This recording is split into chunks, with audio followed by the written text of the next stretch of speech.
Vous le savez bien sûr que les universités publiques du Bénin, on vous l'a dit toute la semaine dernière, sont à l'heure des élections rectorales.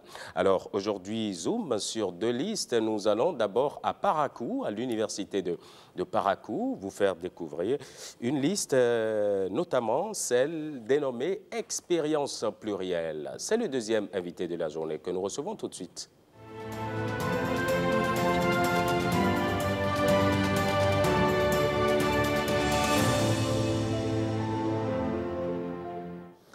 Voilà, et nous recevons donc la première personnalité, justement, qui va parler de cette première liste que nous vous présentons aujourd'hui. Professeur Prosper Gandaro, bonjour. Bonjour. Bienvenue. Vous êtes professeur titulaire en psychiatrie d'adultes, actuel recteur de l'université de Parakou, à l'époque ancien doyen de la faculté de médecine de l'université de Parakou. Vous êtes justement à la tête d'une liste en lice pour ces élections rectorales. La liste, c'est, je l'ai rappelé tout à l'heure, expérience plurielle. D'abord, vous décidez ainsi de vous représenter à cette élection parce que vous estimez que le bilan, il est élogieux. Tout à fait. Merci pour m'avoir donné la parole. Merci pour avoir invité l'université de Parakou, puisque dans le cadre des élections rectorales, on parle surtout de l'université d'Abomey-Calavi. Effectivement, il y a deux universités pluridisciplinaires au Bénin, celle de Parakou et celle d'Abomey-Calavi. En effet, je suis décidé donc à succéder à ma propre personne parce que, d'une part, notre liste gérait donc l'université depuis 3 ans. Et nous avons constaté, malgré le bilan élogieux, que nous ne sommes pas totalement arrivés au bout de nos ambitions. Ceci parce que nous avons connu quelques difficultés liées à des réformes. Nous avons été élus en décembre 2014. À 14. Voilà, nous avons pris fonction en janvier 2015. Et tout juste en avril, il y a une première réforme sous le gouvernement Yaïboni, où 4 nouvelles universités sont nées avec le démembrement de l'université de Parakou qui est devenue, avec la naissance de l'université de Nati Tengou. Il fallait réajuster les choses, revoir le bilan, redéfinir de nouveaux objectifs pour pouvoir continuer. Malheureusement pour nous, en octobre 2016, après l'élection du président Patrice Talon, il y a une redéfinition de la carte universitaire où certains centres qu'on avait perdus sont revenus, mais d'autres sont partis ailleurs. Donc il y a également une réforme. Il faut se réajuster pour se reprendre. Ce qui a fait que nous n'avons pas totalement atteint les objectifs que nous nous sommes fixés. Nous avons pensé qu'il est utile de pouvoir avoir un second mandat pour continuer et atteindre pleinement les objectifs que nous voulons, c'est-à-dire faire de l'université de Parakou une université l'une des plus modernes de la sous-région et du monde, qui a une certaine visibilité internationale. Oui. Professeur, ne soyez pas modeste sur ce que vous avez fait. Hein. On est en pleine campagne. Oui. Dites-nous, qu'est-ce que vous avez réalisé quand même sur le plan de la gouvernance institutionnelle et administrative, sur le plan académique, etc. Qu'est-ce que vous avez pu faire en si peu de temps?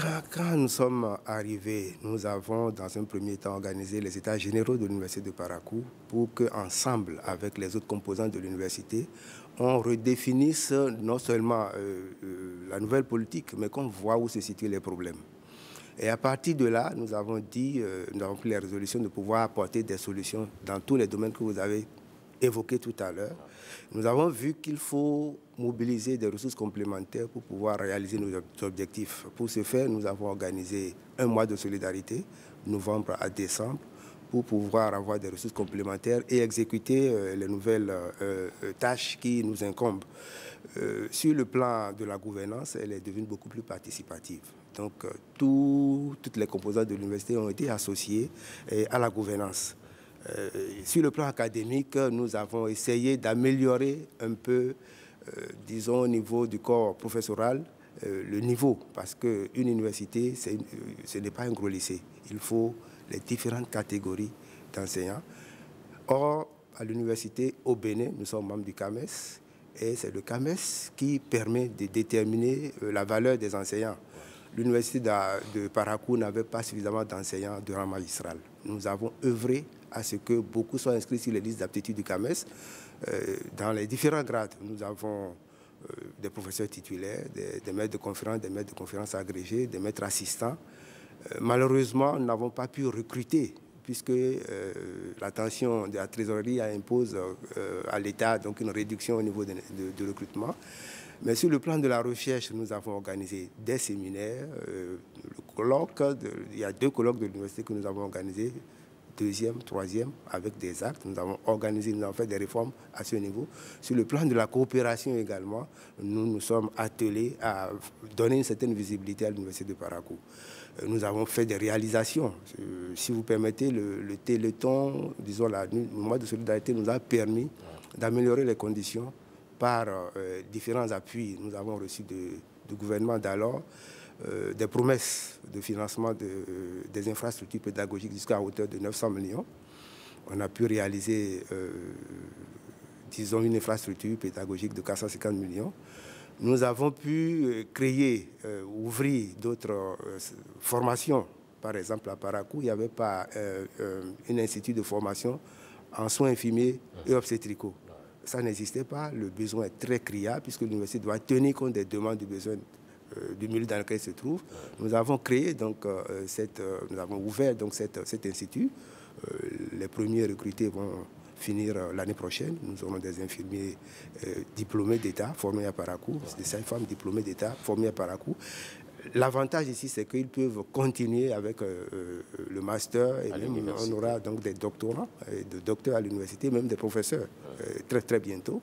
Nous avons ouvert une école doctorale. Il n'y en avait pas à Parakou. Donc c'était pratiquement un gros lycée.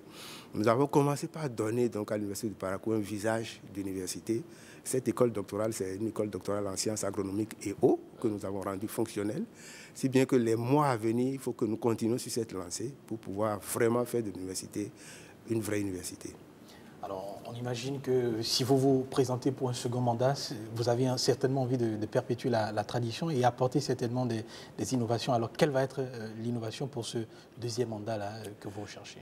Pour ce deuxième mandat, nous tenons donc à consolider la bonne gouvernance sur le plan gouvernance institutionnelle, consolider la bonne gouvernance, promouvoir le genre, tout en renforçant l'équité entre les sexes dans toutes les composantes de la gouvernance universitaire. Nous voulons renforcer la culture de compte rendu, c'est important. Sur le plan excellence académique, je vous ai dit tantôt que nous avions ouvert une école doctorale et un institut. Nous allons continuer à ouvrir d'autres écoles doctorales pour permettre vraiment de former des cadres qualifiés, compétents, compétitifs, et pouvoir permettre donc vraiment le développement du pays. Sur le plan de la recherche, nous allons vraiment promouvoir et valoriser la recherche. La recherche fait partie des parents pauvres des universités africaines en général. Or, sans recherche, on ne peut pas asseoir un développement. Il faut forcément que nous mobilisions des ressources complémentaires pour renforcer les fonds de recherche. C'est une préoccupation majeure.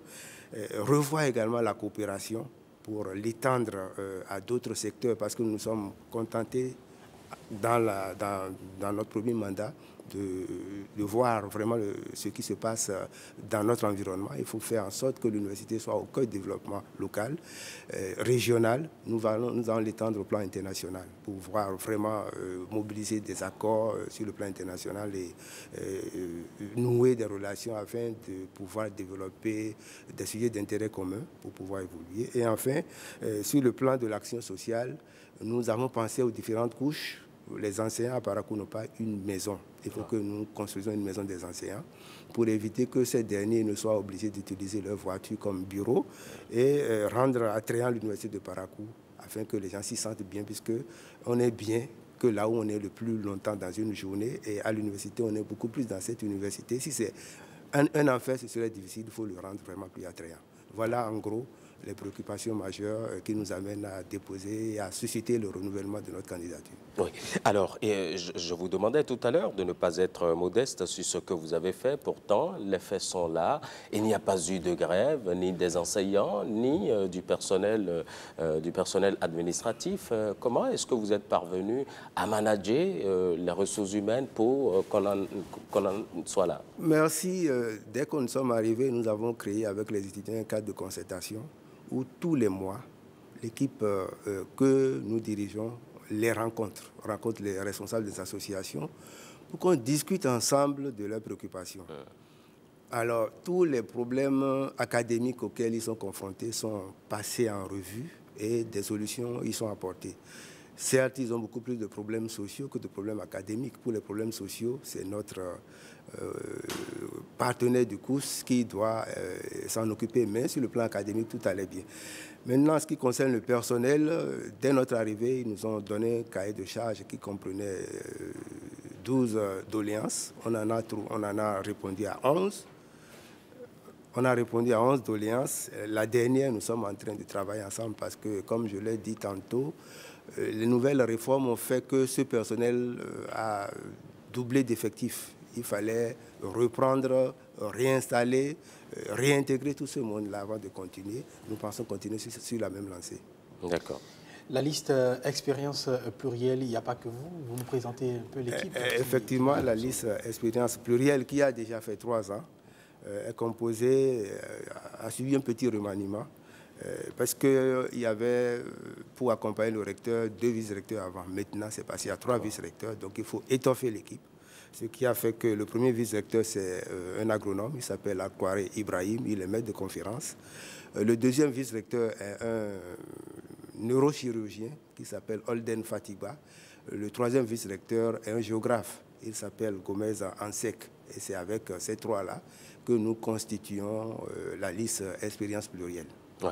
Expérience plurielle qui est bien sûr au pluriel, il ne faut pas s'y tromper. Merci beaucoup, professeur, d'être venu sur le plateau. Un mot pour achever cet entretien? Oui, nous sommes à une semaine jour pour jour des examens, disons du scrutin. Ouais. Nous souhaitons que cela puisse se passer dans le calme, dans la convivialité, parce qu'il faut que l'université soit un modèle de démocratie. Et à la fin donc, au soir du 30 octobre, date donc du scrutin, que le recteur élu soit le recteur de tout le monde. Nous pensons que nous serons élus et nous invitons nos partenaires à s'associer à nous pour continuer à développer notre université parce qu'ils ont également des compétences à leur niveau. Ouais. Professeur Prosper Gandaro, merci beaucoup d'avoir fait le déplacement depuis Parakou pour venir à nous. Merci d'avoir partagé votre vision de l'université de Parakou. Vous passez un excellent lundi et vous faites bon retour à Parakou. Merci beaucoup.